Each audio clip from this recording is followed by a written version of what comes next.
Beginning in the fall of 1964, the Chicago International Film Festival began its path to introduce people to many films from all over the world.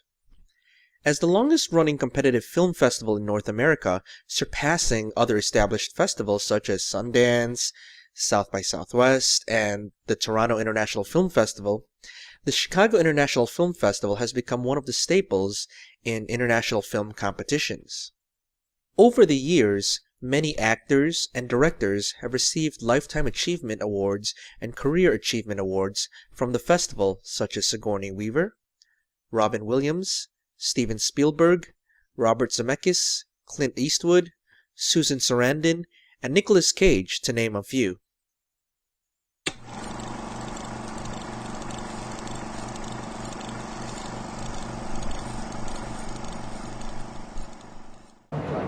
With this being their 50th year, the Chicago International Film Festival went out of their way to not only select the best of the best out of the entries in order to provide one of the best film lineups in their history, but also brought back some of the highlights of previous festivals, such as One Flew Over the Cuckoo's Nest, which held its world premiere at the festival back in 1975.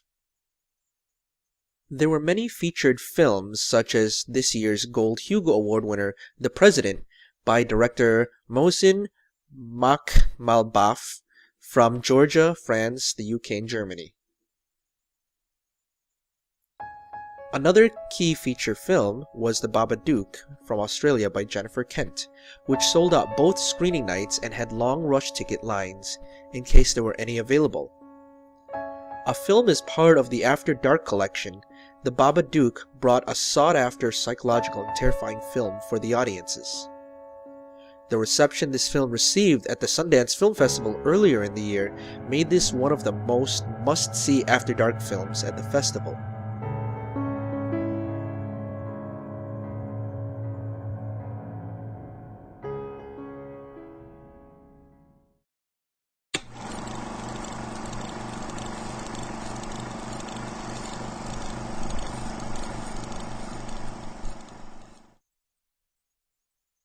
Some guests that took the time to speak with us included Jalai Jung, the director of the film A Girl at My Door.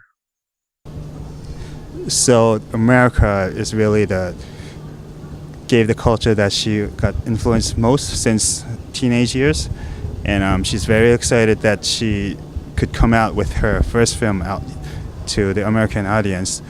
But the deal is that even though Korea is a country far away, and the story is a pretty local story, she believes that there are people out here that could fully understand and appreciate the story, and that's what she expected from the audience.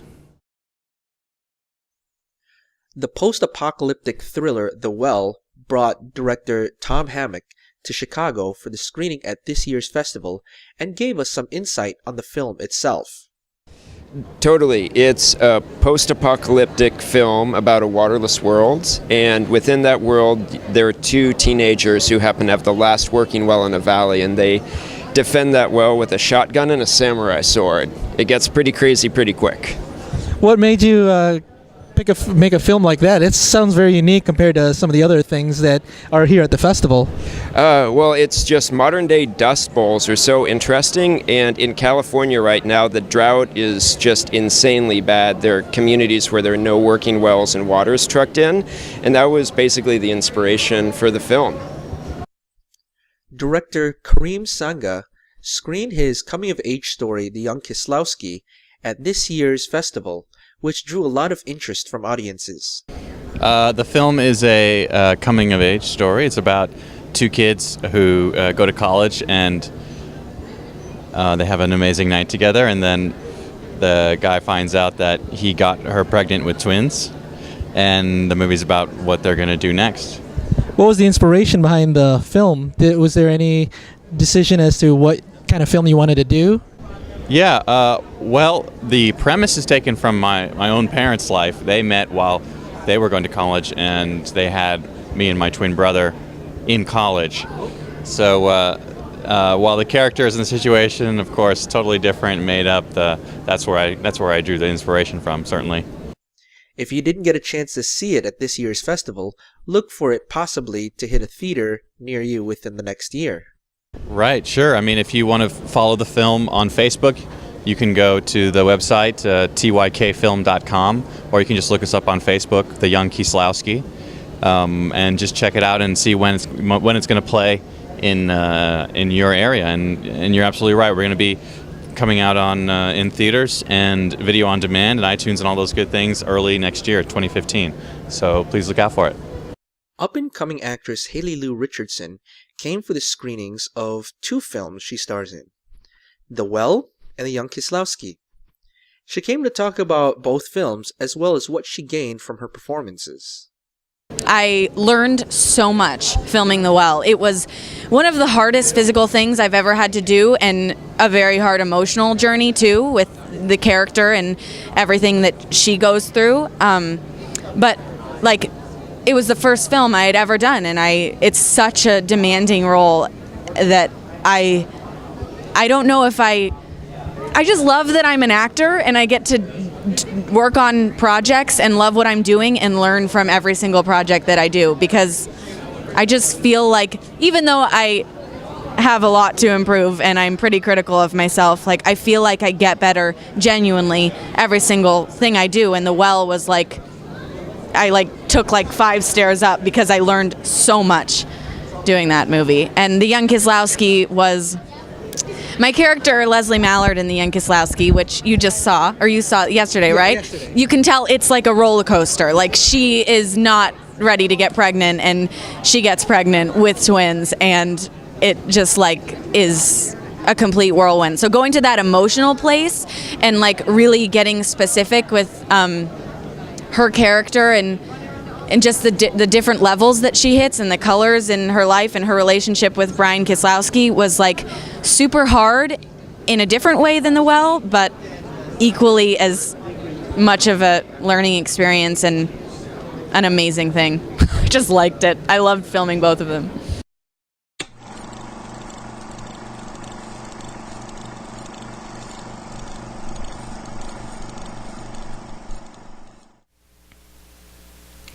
With this being the 6th year I've attended the film festival, I've seen a lot of great films, and some bad ones.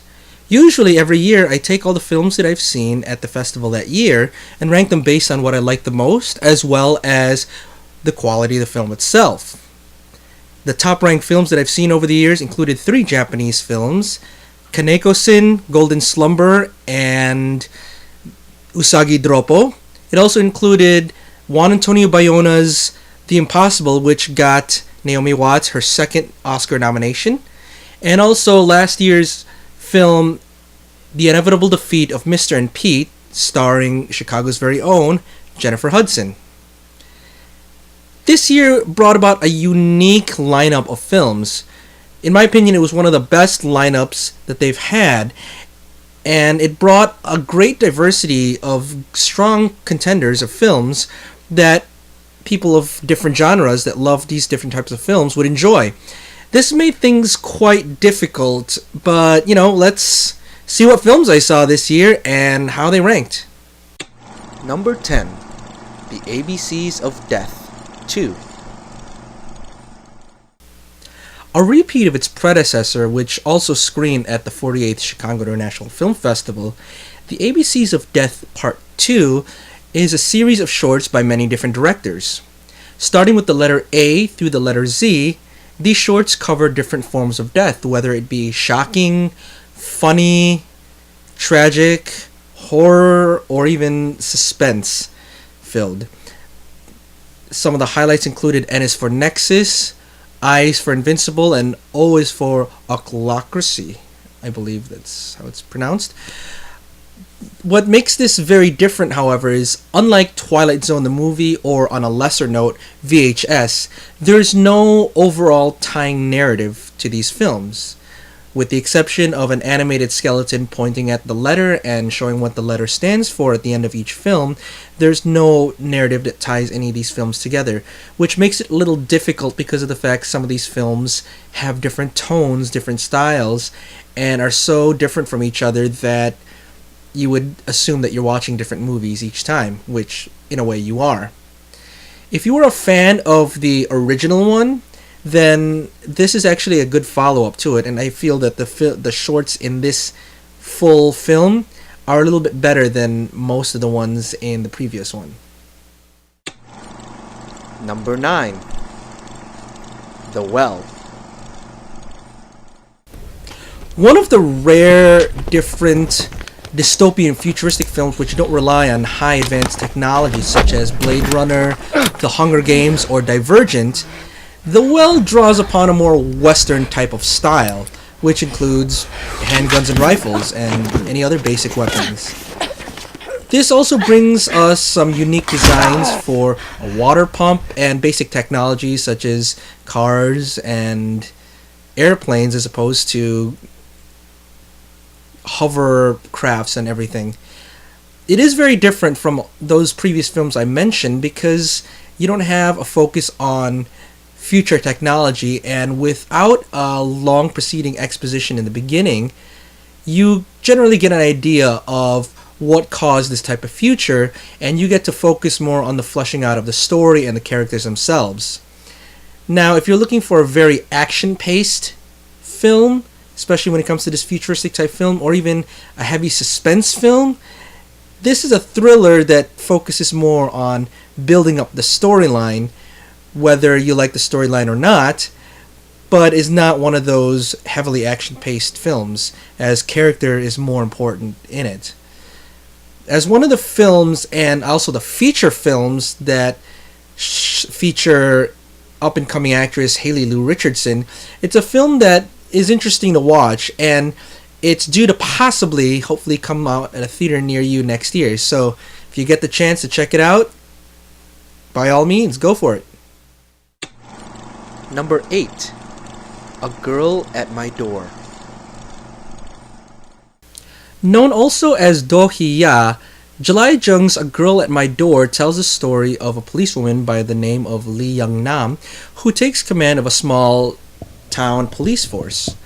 After coming to the rescue of a girl by the name of Do Hee, who was at the mercy of the abuse of her family and classmates, they both form some tight bond with each other, which leads to the trials and tribulations and the difficulties between the two, especially for Lee and her career and her personal life. It's not until later in the film we learn about her faults and her history and her background that we see what is the source of all these problems that she runs into, and really understand what she goes through in terms of why she was forced to move to this small town and what it has done to affect her career. The film at times can drag on quite a bit, and it is a very slow-paced film. However, it does address a lot of social taboos and discriminations that one can deal with, especially for a woman on the police force. It is an interesting film, and it was South Korea's only entry this year at the Chicago International Film Festival. Number 7. The Word. This Polish-Danish suspense and drama is a film about a 14-year-old girl named Lila, whose life is turned upside down when she catches her boyfriend Janik cheating on her. Using both her obsession with Janik and getting what she wants, and also Janik's obsession to make things right with Lila and spend the rest of his life with her, Lila puts into motion a series of events that affect their families, their friends, their school, and the whole city into a point where things spiral out of control.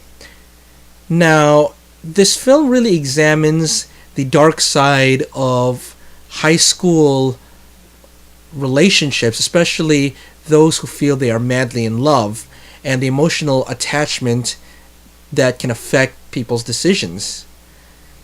This film goes from teenage drama to police investigation as the film progresses, and ends with such an open-ended way that it leaves the audience wondering what their stance is on the whole situation and how they feel the film should go on from here. Like many films that appear at the film festival So often, there are a lot of open-ended films which causes the audience to think, and this is one of those types of films that is more of a thinking film and asks audiences to think about their options and their decisions that they would have made if they were in this situation. Interesting film, and if you get a chance to check it out, it's not a bad film to watch. Number 6. The Babadook. Coming all the way from Australia is Jennifer Kent's The Babadook. The strong reception this film had at Sundance earlier in the year brought audiences to sell out tickets for all the screenings at the Chicago International Film Festival, and even had long lines for rush tickets afterwards. This horror and suspense film tells a story about a widowed mother who still grieves over the sudden and violent death of her husband. One night, she reads a bedtime story to her son called The Babadook, which is what the film is named after. After reading her son that story, strange occurrences start to happen to a point where she questions what is reality and what is fantasy.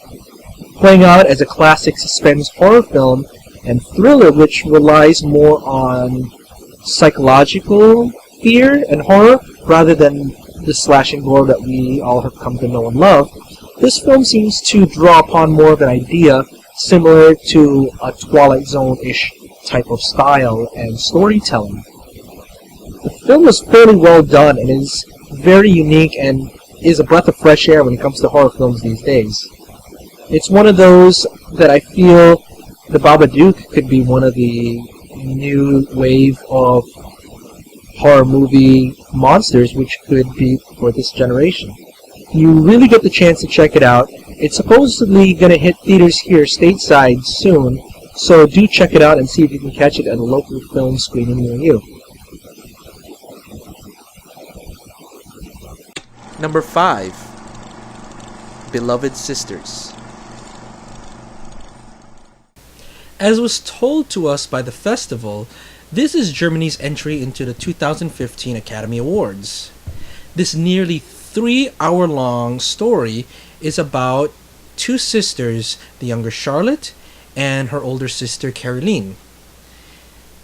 Caroline, having forced to have married a man based out of financial reasons and not out of love, hopes that her younger sister Charlotte will be able to find true love. Now, upon meeting a famed philosopher and poet by the name of Friedrich Schiller, Charlotte falls for this guy upon first sight. Over time, so does Caroline. The close-knit bond between the two sisters lead them to fight for true love with Schiller and a tumultuous relationship they have over the years between all three of them. This is a long, drawn-out period piece that plays out very well. Fans of period piece dramas are going to really enjoy this film, and it is something to look out for, especially if this is one of Germany's entries into the Academy Awards this upcoming year. If you get a chance to check it out, I would say be ready for a long film to watch, and you have to really be into romance films and period pieces as well. Number 4. The Last 5 Years. Oh, Anna Kendrick. Well, here we are with this film, The Last 5 Years, and it's a film adaptation of the stage musical written by Jason Robert Brown. Now, the original stage production debuted on Chicago's Northlight Theater back in 2001. This film adaptation, which is set to hit theaters the day before Valentine's Day, which is February 13th next year, 2015, stars Anna Kendrick as Kathy and Jeremy Jordan as Jamie. Now, Kathy is a struggling actress, and she deals with a difficult relationship that starts off great at the beginning with her boyfriend and then ends up being her husband, Jamie, who is a rising and successful, talented writer. Over the next 5 years, you get to see the ups and downs and the difficulties of the relationship between the two, which leads to the ultimately sad ending, which, as much as I want to hide it, it's not really a spoiler since that's how the film starts off. This is a very unique film because director Richard LaGravenese took this basically two-person musical and painted a full picture with a lot of background characters to highlight this whole story on the silver screen. If you're a fan of musicals or would like to look at the difficulties of relationships in some fun way, or at least dramatic way that you can at least sit back and examine, this is a great film to watch. And if you're a fan of the original stage production that again debuted here in Chicago, this is definitely a great adaptation of that musical itself. Number 3, The Young Kieslowski. Well, actually, I was trying. Again, we see Haley Lu Richardson, but this time in a film role that's different than her other film at the Chicago International Film Festival. You're pregnant? The name of this film is The Young Kieslowski. I'm sorry.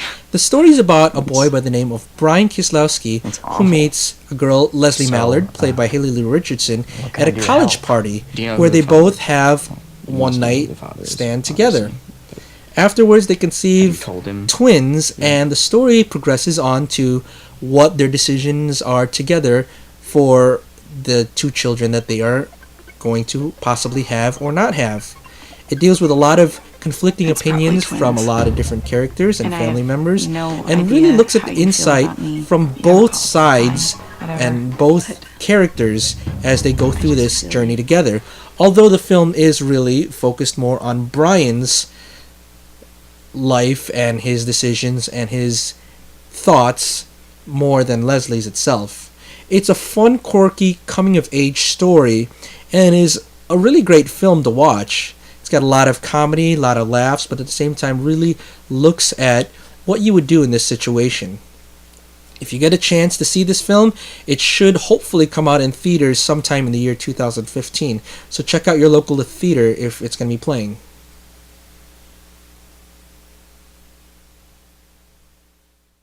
Number 2, Birdman, or The Unexpected Virtue of Ignorance.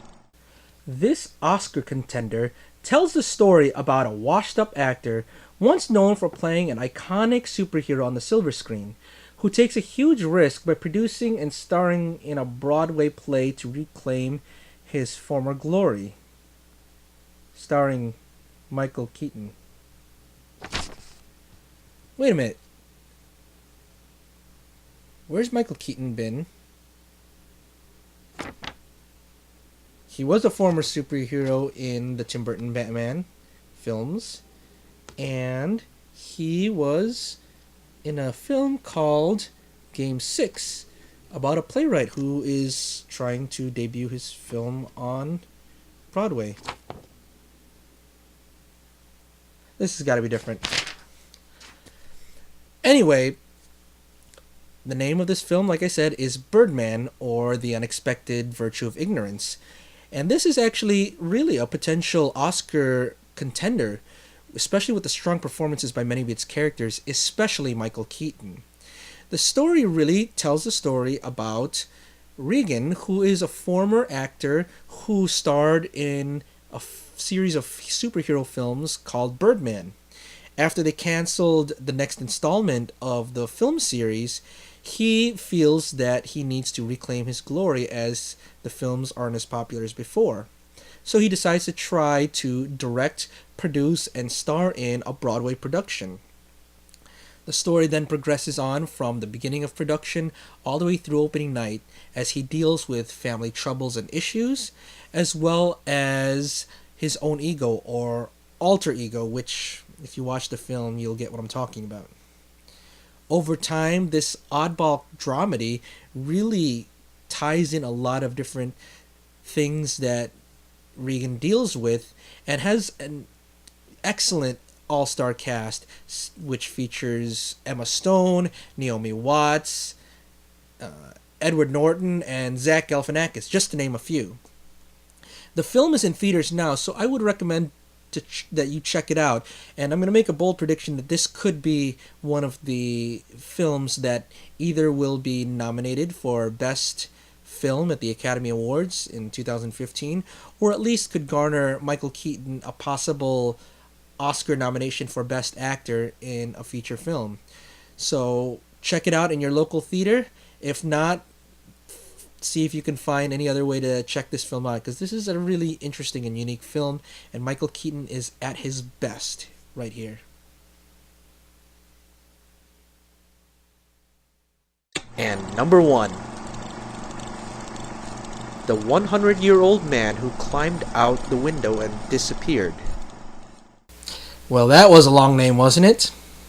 This Swedish film took home the honors for the Audience Choice Award for Best Narrative Foreign Language Feature Film at the 50th Chicago International Film Festival. It also gained an extra screening on the last full day of the festival itself. This very popular and funny film tells a story about a man by the name of Alan Carlson, who on his 100th birthday escapes from an old folks' home and goes on an incredible journey which takes him to meet different people and make new friends, takes him to different locales, and has him on the run from some sort of mobster. Now, the storytelling style is very quirky and funny, but what makes it very familiar also is it's similar to Forrest Gump, where Alan tells stories about his life over the decades, where he inadvertently helps invent the atomic bomb, he helps take down the Berlin Wall, ends up accidentally saving a hated dictator, becomes a double agent spy for both the US and the Russians, and many things, a lot of different stories. That, tied in with the fact that he's on this incredible journey, makes it a very fun and very full and at times action-packed film that's really just a comedy that you can enjoy and watch. It's a Audience Choice winner for good reason, and if you get a chance to check this out, I would really recommend it. It was full of laughs, full of energy, and this film is the film that I feel ranks number 1 on the films that I saw at this year's film festival, and I felt was my favorite and was the best overall film.